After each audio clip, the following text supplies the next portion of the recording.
আসসালামু আলাইকুম। আশা করি ভালো আছেন। ওহরে টেকনোলজিস লিমিটেডের পক্ষ থেকে অভিনন্দন, কারণ আপনার ওয়েবসাইটের কাজটি সম্পূর্ণ হয়েছে।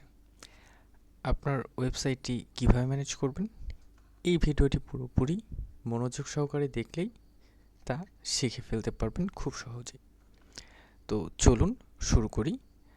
আপনার অ্যাডমিন প্যানেলের জন্য যে লগ ইন ইউআরএল, সেই লগ ইন ইউআরএলে যাওয়ার পরে আপনি এইরকম ইন্টারফেস দেখতে পারবেন, যেখানে আপনার ইমেল এবং আপনার পাসওয়ার্ডটি ইনপুট করতে হবে এবং পাশাপাশি সিকিউরিটির জন্য ক্যাপচা কোড রাখা হয়েছে। সেই ক্যাপচাটি ইনপুট করার পরে এখানে যে ক্যাপচা কোডটি দেখাবে, এখানে ইনপুট করার পরে সাইন ইনে ক্লিক করতে হবে। দেন আপনি লগ ইন করতে পারবেন আপনার অ্যাডমিন প্যানেলে। তো অ্যাডমিন প্যানেল থেকে সর্বপ্রথমেই আমরা যেগুলো দেখব সেটি হচ্ছে যে ক্যাটাগরি, কীভাবে মেন ক্যাটাগরি এবং সাব ক্যাটাগরি অ্যাড করা যায়। তো চলুন দেখে নিই।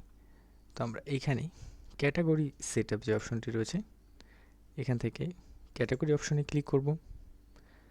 যদি ক্যাটাগরি অপশনে ক্লিক করি, সেই ক্ষেত্রে এখান থেকে যতগুলো ক্যাটাগরি আমরা তৈরি করব সেগুলো হবে মেন ক্যাটাগরি, আর যতগুলো ক্যাটাগরি আমরা সাব ক্যাটাগরি থেকে তৈরি করব সেগুলো এখানে আসার পরে, এই যে এখানে আসলে হাতের ডানে ভিউ হয়ে যে ক্যাটাগরিগুলো দেখাবে, মানে এই ক্যাটাগরির আন্ডারে আরও যতগুলো প্রোডাক্ট আছে সেগুলো। তো সাব ক্যাটাগরি অ্যাড করার জন্য মেন ক্যাটাগরি তো এখান থেকে অ্যাড করতে হবে। ক্যাটাগরিজ অপশন থেকে সাব ক্যাটাগরি অ্যাড করার জন্য সাব ক্যাটাগরিতে ক্লিক করে নতুন সাব ক্যাটাগরি দিয়ে, এবং এটার প্যারেন্ট ক্যাটাগরি কোনটা হবে, ধরেন মোবাইলিটির আন্ডারে আমরা সাব ক্যাটাগরি করব, তাই মোবাইলিটি অ্যান্ড ওয়ার্কিং এইড এটা হচ্ছে যে প্যারেন্ট ক্যাটাগরি। দেন আমরা সাব ক্যাটাগরি নাম দিব এবং এখানে প্রায়োরিটি 1 দিতে পারেন, 0 দিতে পারেন। যদি প্রথমে দেখাতে চান 1, দ্বিতীয়তে দেখাতে চাইলে 2, এভাবে। তবে 0টা ব্যবহার করা সবথেকে বেটার, আমরা 0 ব্যবহার করার চেষ্টা করব। 0 ব্যবহার করে সাবমিট ক্লিক করলে সাব ক্যাটাগরি তৈরি হয়ে যাবে। তো আমরা main category sub category create করা শিখলাম, এবং যে সাব ক্যাটাগরি তৈরি করা হলো, এই সাব ক্যাটাগরির আরেকটি সাব ক্যাটাগরি আপনি তৈরি করতে চাচ্ছেন, সেক্ষেত্রে সাব ক্যাটাগরিজ থেকে একইভাবে আপনি তৈরি করতে পারবেন। মেন ক্যাটাগরি, দেন সাব ক্যাটাগরি, দেন নতুন সাব ক্যাটাগরি হয়ে যাবে। আচ্ছা, তাহলে আমরা ক্যাটাগরি তৈরি করা শিখে গেলাম। এরপরে আমরা শিখব সেটি হচ্ছে যে এই ব্যানারগুলো কোথা থেকে চেঞ্জ করা যাবে এবং নতুন ব্যানার কিভাবে অ্যাড করা যাবে। সেটির জন্য আমরা এই যে ব্যানার সেটআপ অপশনটিতে ক্লিক করব এবং এখান থেকে এই ব্যানারগুলোকে এডিট করে আমাদের ব্যানারগুলো আপলোড করতে পারি, অথবা নতুন ব্যানার যদি আমরা অ্যাড করতে চাই 3টার বেশি, সেক্ষেত্রে অ্যাড ব্যানারে ক্লিক করে আমরা নতুন ব্যানারও অ্যাড করতে পারি। ব্যানারের সাইজ কত হবে সেটি জানার জন্য মাউসের রাইট ক্লিক করবেন ইমেজের উপরে, দেন নতুন ট্যাবে ইমেজটিকে ওপেন করবেন এবং এটিকে ডাউনলোড করবেন, করে এটার সাইজটি দেখে সেম সাইজে ব্যানার তৈরি করবেন। এরপরে আমরা যেটি দেখব সেটি হচ্ছে যে এই যে এখানে যে ক্যাটাগরিগুলো শো করছে, এবং এখানে আমরা দেখতে পাচ্ছি 3টি ক্যাটাগরি শো করছে। তো এখানে আরও ক্যাটাগরি কিভাবে আমরা দেখাতে চাই, বা এখানকার এই ক্যাটাগরি না দেখিয়ে হোম পেজে আমরা চাচ্ছি অন্য ক্যাটাগরির প্রোডাক্টগুলো দেখাবে, যেহেতু এইখানে কিন্তু প্রোডাক্ট দেখাবে এই ক্যাটাগরিগুলোর। তো এটা কিভাবে করব, এটা হচ্ছে যে ক্যাটাগরি সেটআপ থেকে ক্যাটাগরিসে ক্লিক করতে হবে, এবং এইখান থেকে আমরা যদি হোম ক্যাটাগরি স্ট্যাটাসটাকে অন করে দেই, যে ক্যাটাগরির হোম ক্যাটাগরি স্ট্যাটাস অন করে দেব সেই ক্যাটাগরিটা এই ফন্টিনটে দেখাবে। এরপরে আমরা কিভাবে প্রোডাক্ট অ্যাড করতে পারবো, প্রোডাক্ট অ্যাড করা শিখতে হবে, কারণ প্রোডাক্টটা অ্যাড করতে হবে, যেহেতু এটা মাল্টি ভেন্ডরের মার্কেট প্লেস, আরও অত্যাধুনিক ফিচার আছে। অন্যান্য শপও আপনি অ্যাড করতে পারবেন, যদিও বৈশিষ্ট্যটা এখন বন্ধ করে রাখা হচ্ছে অ্যাডমিন প্যানেল থেকে, আপনি চাইলে অন করতে পারবেন। তো চলুন আমরা প্রোডাক্ট অ্যাড করা শিখি। যেহেতু আপনার নিজের প্রোডাক্ট আপনি নিজে বিক্রি করবেন, তাই এটি ইন হাউস প্রোডাক্ট হবে। তো ইন হাউস প্রোডাক্টে ক্লিক করবেন এবং প্রোডাক্ট লিস্টে ক্লিক করে পুরো প্রোডাক্ট দেখতে পারবেন এখানে থাকা, এবং নতুন প্রোডাক্ট অ্যাড করতে চাইলে অ্যাড নিউ প্রোডাক্টে ক্লিক করতে হবে, এবং এখানে আপনার প্রোডাক্টের নাম, প্রোডাক্টের ডিসক্রিপশন, প্রোডাক্টের ক্যাটাগরি, প্রোডাক্টের যদি সাব ক্যাটাগরি থাকে সেটি সিলেক্ট করবেন, প্রোডাক্টের যদি কোনো সাব থাকে সেটি সিলেক্ট করতে পারেন, প্রোডাক্টের এসকিউ সিলেক্ট করতে পারেন, ইউনিট, কেজি, গ্রাম, পিস এগুলো সিলেক্ট করতে পারেন, কোনো ট্যাগ দিতে চাইলে দিতে পারেন। এরপরে প্রাইসটা, টোটাল প্রাইস এবং স্টকে কত পিস রয়েছে সেটি এখান থেকে লিখে দিতে পারছেন। এছাড়া আপনি যদি চান যে ডিসকাউন্ট দিতে, সেটা পার্সেন্ট এবং ফ্ল্যাট দুইটাই দিতে পারছেন। দেন আপনার যদি ভ্যারিয়েবল প্রোডাক্ট হয় সেই ক্ষেত্রে এখান থেকে অ্যাট্রিবিউট দিতে পারবেন। অ্যাট্রিবিউট কই থেকে ক্রিয়েট করবেন?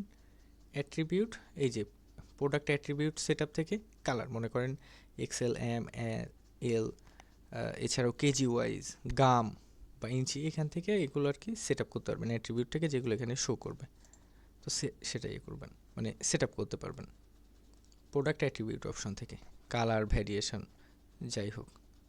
এরপরে প্রোডাক্টের থাম্বনেল দিতে হবে, এরপরে প্রোডাক্টের ইমেজ দিতে হবে এখানে থাম্বনেল ইমেজ, এখানে ইমেজ। দেন প্রোডাক্টের যদি কোনো ভিডিও থাকে সেগুলো এখানে দিতে পারেন, যেমন ইউটিউবের ভিডিও। আর মেটা মানে এসইওর জন্য আপনি মেটা টাইটেলগুলো ব্যবহার করতে পারেন। দেন সাবমিটে ক্লিক করলে আপনার প্রোডাক্টটি আপলোড হয়ে যাবে। এরপরে অর্ডার আসলে কোথা থেকে ম্যানেজ করবেন? অর্ডার আসলে যে এখানে অর্ডার সেকশন আছে, এখান থেকে অল অর্ডারে ক্লিক করে পুরো অর্ডার ম্যানেজ করতে পারবেন। এরপরে আসি আপনার হচ্ছে যে return policy, refund policy, cancellation policy, এইগুলো কিভাবে চেঞ্জেস করবেন।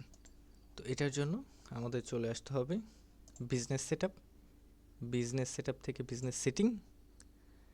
দেন এখান থেকে আমরা ফোন নাম্বার, ইমেল ইনফো, এই যে ফুটারের ইমেল ইনফো, এগুলো সব এখান থেকে চেঞ্জেস করতে পারবো।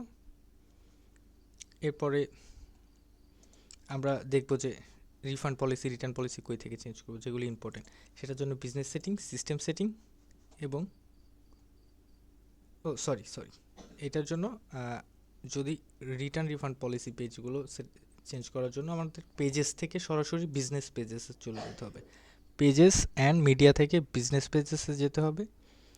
দেন privacy policy, refund policy, return policy, cancellation policy, about us, FAQ, এছাড়াও কোম্পানি রিলেটিভিটি, যেগুলো আপনার প্রয়োজন হবে সবগুলোই কিন্তু আপনি এখান থেকে আপনার ইচ্ছামতো লিখে দেন সেটাকে সাবমিট করলে অটোমেটিক সেটা ফন্টেন্টে শো করবে, মানে এখানে শো করবে আপনার পলিসিগুলো, যেগুলো খুবই ইম্পর্টেন্ট। এটি কোথা থেকে করবেন? পেজেস অ্যান্ড মিডিয়ার বিজনেস পেজেস থেকে।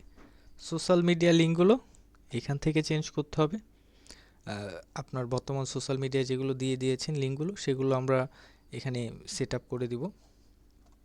পেমেন্ট গেটওয়েগুলো কোথা থেকে সেট আপ করবেন সেটিও দেখিয়ে দিচ্ছি। থার্ড পার্টিতে যখন ক্লিক করবেন দেন পেমেন্ট মেথড অপশন আসবে। দেন এখান থেকে, যেহেতু আপনার এসএসএল কমার্স নিয়ে আমি এটি বন্ধ করে দিচ্ছি, চাইলে ব্যবহার করতে পারেন। এখানে সকল ধরনের পেমেন্ট গেটওয়ে ব্যবহার করার অপশন রয়েছে। আপনি এসএসএল কমার্সের গেটওয়ে নেবেন, আপনার এখানে জাস্ট আপনার স্টোর আইডি, স্টোর পাসওয়ার্ড দিবেন, সেভ করবেন, হয়ে যাবে। আপনার পেমেন্ট চালু হয়ে যাবে ওয়েবসাইটে। বিকাশের এপিআই এর ক্ষেত্রেও সেই সেম, আপনার হচ্ছে যে বিকাশের এপিআই নেবেন, এখানে এপিআইগুলো ইনপুট করে জাস্ট সেভ করবেন, হয়ে যাবে।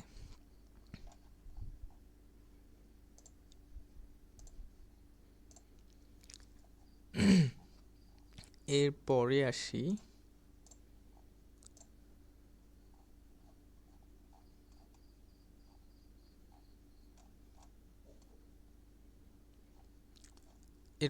Offline payment.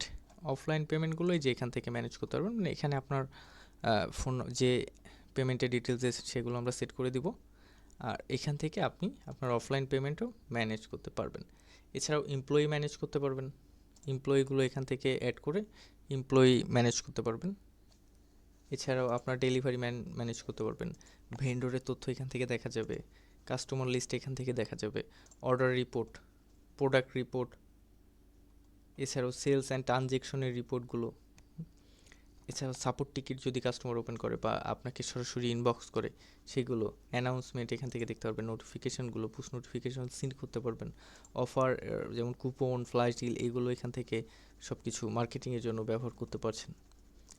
তো এছাড়াও আপনার পজ থাকছে ডেডিকেটেড, আপনার প্রোডাক্ট অ্যাডের সময় যে কোয়ান্টিটিগুলো আপনি দিচ্ছেন এই সবগুলো আপনার এই পজের মাধ্যমে সরাসরি স্টোরে এসে কেউ কেনাকাটা করলো, এখান থেকে আপনি ইনভয়েস জেনারেট করতে পারবেন, যেটার জন্য পজ ব্যবহারের জন্য আপনার আলাদা করে কোনো খরচ লাগবে না। এছাড়াও আরও অনেক ফিচার রয়েছে যেগুলো আপনি আস্তে আস্তে আস্তে আস্তে সেগুলো ম্যানেজ করতে শিখে যাবেন। আর আশা করি এই ভিডিওটিতে যতগুলো কিছু দেখানো হলো সেগুলো দিয়ে আপনি পুরোপুরিভাবে বিজনেসটাকে ম্যানেজ করতে পারবেন। ধন্যবাদ। আর কোনো কিছু যদি বুঝতে অসুবিধা হয় নির্দ্বিধায় যোগাযোগ করবেন, গুগল মিটের মাধ্যমে আপনাকে সাপোর্ট প্রদান করা হবে। আসসালামু আলাইকুম।